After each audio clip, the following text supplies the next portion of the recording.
I put a cup of cornmeal, stone ground, in a bowl and add 2 cups of water. And this has been soaking like this overnight.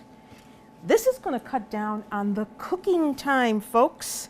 So here it is, this in here with 2 cups of water. So I'm going to put this right in here in my hot pan, all that soaked cornmeal. And then I'm going to add more water to this. Because the thing is, if you want a really thick cornmeal, then don't add as much liquid. But if you want a loose, runny cornmeal, and I kind of want a loose, runny cornmeal to go with the stew, you add more liquid. So I would say to a cup of dry cornmeal, you want about 4.5 to 5 cups of water. So here is 2 extra cups. And yes, we have to cook this, but it doesn't mean that you have to stand at the pot now and stir and stir and stir until the cows come home. You can stir occasionally, go away, do something else, come back and stir again. The important thing is to cook this cornmeal at least 35 to 40 minutes. And why are we doing that?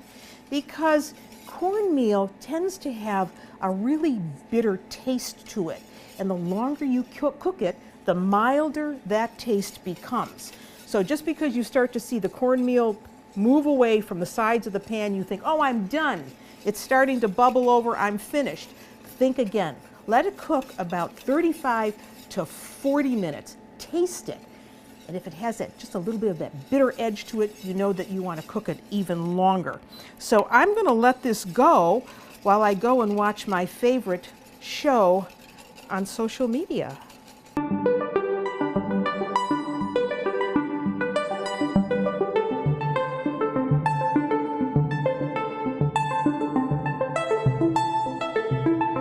All right, now the polenta is just where I want it. And if you look in the pot, it's pretty loose, but that's what I want. I want a loose pasta. I want a loose polenta. Sometimes, you know, people like to let it solidify, get it cold, and they cut it into a chunk or a square, and then they put in a little olive oil and they brown it. This isn't that recipe.